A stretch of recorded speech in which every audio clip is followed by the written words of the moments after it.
It is extremely fascinating to see AI evolving and us finding new and novel ways almost every day to optimize existing technologies.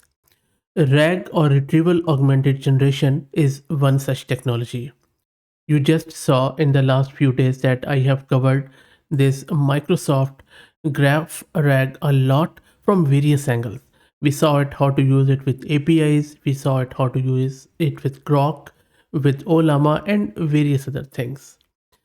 The reason why I'm so excited about GraphRAG and why companies, individuals are so shoofed up about it is that because it brings it a new, fresh perspective to the retrieval augmented generation. So, what exactly is RAG? RAG, in simple words, enables you to provide your own custom data to large language models. In a vanilla RAG, we simply just convert our own text or data to numerical represented format, which is called as vector or embeddings, and then a similarity search is done on it. But in GraphRAG, what happens is that a knowledge graph is built.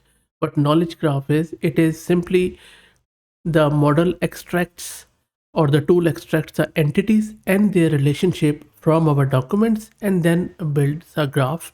So that is how LLM has more context. LLM is more grounded in our data to understand what exactly our data means, because now it not only knows entities but also the relationship between them. That is why all of this GraphRAG hoopla is so much popular at the moment. Now, there is one problem with this GraphRAG.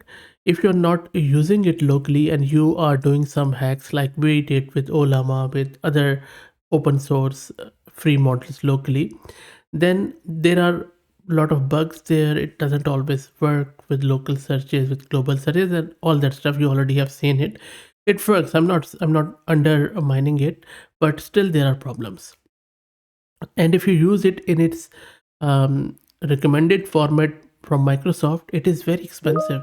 All of it is API based, and it really makes it so hard to justify the cost there.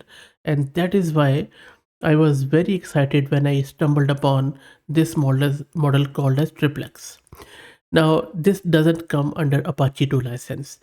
We will install it locally in this video, and then we will also play around with it for educational and testing purposes. But if you're looking to use it commercially, there is a license and you need to be aware of it. I will drop the model card in video's description and you can check it out. Now, what this triplex model is doing. Triplex model is a fine-tuned version of Phi 3.8 billion parameter model for creating knowledge graphs from unstructured data. This has been built by the company SciPhi.AI. It works by extracting triplets. Triplets are simple statements consisting of a subject, predicate, and object from text or other data sources. And you can see an example of that triplet on your screen. So on the left hand side, for example, from our own data, we want to extract entities like person and organization, and the relationship is founded by, and the simple text we give it, Elon Musk is the founder of SpaceX. So the triplex model is going to extract entities from this text.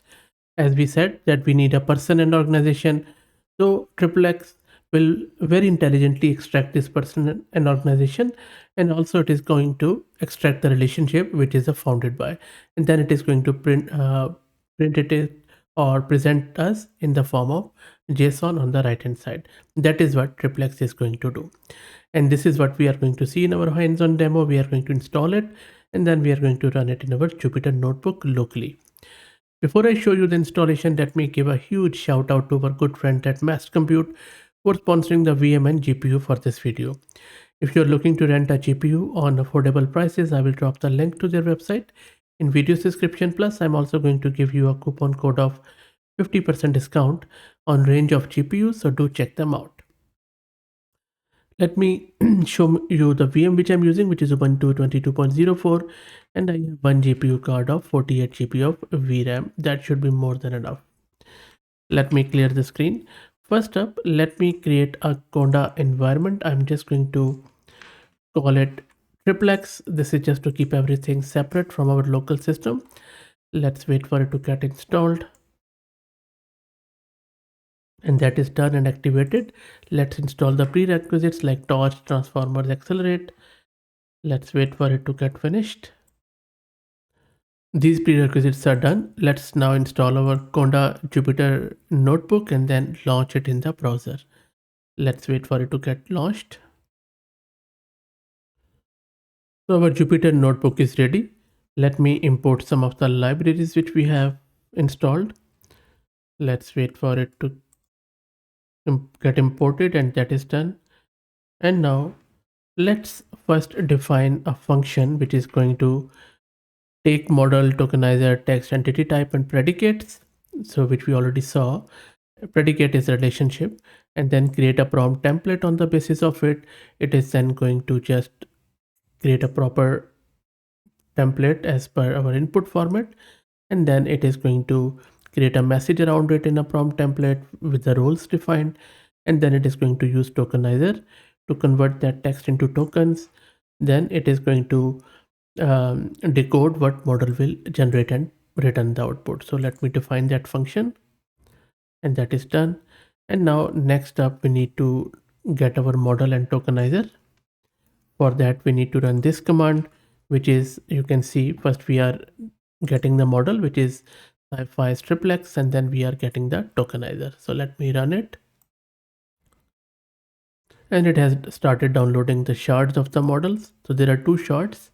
I think each of them is around the same size. So let's wait for it to get finished, and then we will proceed further.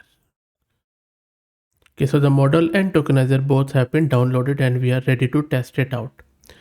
In order to test it out, let's give some data here, and of course you can get your text files and whatever, put them here. I'm just enclosing the text here, but if you have documents you can just use simple Python to load them.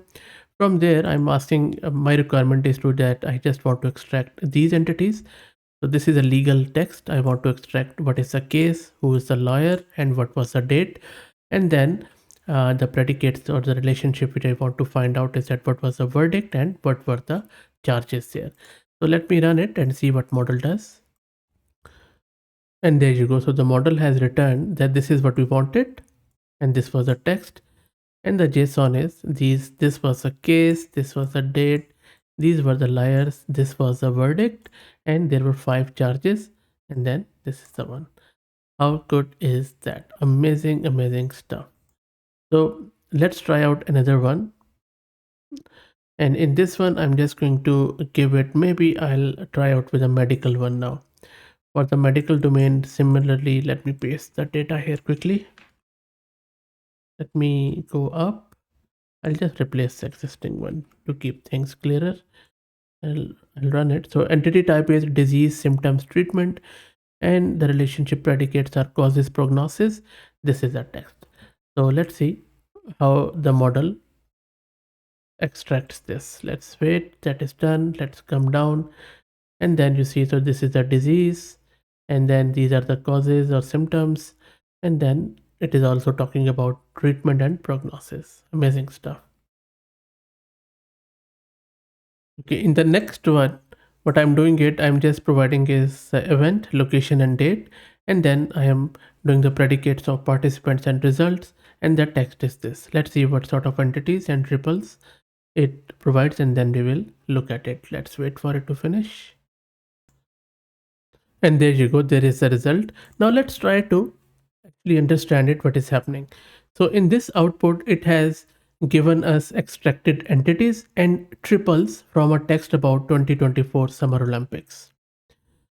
Which were the entities? So this number 1 is an entity. It is an event, which is 2024 Summer Olympics, right? And then number 2, this is an event, games of this some XXX3, I don't know what that is, Olympiad. And then this is another name of the current Olympics, by the way. And then location is an entity, which is Paris. And then location is France, which is an entity. This is a date, which is an entity. This is entity 5, entity 4, 3, 2, 1. So we have these entities, right? Then we have triples. So this is the first triple. and then it is a participant this Olympiad. So this you can, so what it means is that entity 1, which is 2024 Summer Olympics, is participated by this Olympiad, which is another name of same event. Then we have result 2. So that is entity 1. This one has a result related to entity 2. That is why there is 2. This is a relationship or triples here. Then look at this one participant 3. This means that one participant or participant 4, 5, because this is 1 here, all of these are related. So in other words, entity 1, this entity 1, the Summer Olympics, is participated by entity 3, entity 4, entity 5, and entity 6, right? Because all of these are related. And then similarly, you see that we have another thing where we can say that participant 6, and then location is France, and then from here, what this is saying is that entity 1, which is Summer Olympics, is participated by entity 6, 7, and 8, which are all locations, and date range is related to the event. So in summary, the output represents the relationship between entities extracted from the text, including 2024 Summer Olympics is an event that takes place in Paris, France from July 26 to August 11, 2024. The event is also known as Games of Olympiad. The event has participated from various locations, including Paris, France, and other locations that are not specified. And this output is a knowledge graph of relationship between entities, which can be used for further analysis, question answering, or knowledge graph construction. So this is what this data is representing. I hope that this was clear enough by now. You have to just think it logically, and that should be fine. So amazing model, I must say. I think a real gold alternative of Microsoft GraphRAG, because once you have extracted your entities and their relationship, you can simply store it in any database. It could be vector or not, and then you could use it in your RAG pipeline. So that's it, guys. I hope that you enjoyed it. Let me know what do you think. Stay tuned. I will be doing another video where I'll be looking at this triplex from another angle with R2R. So stay tuned. I hope that you enjoyed it. Let me know what do you think. If you like the content, please consider subscribing to the channel. If you're already subscribed, please share it among your network as it helps a lot. Thanks for watching.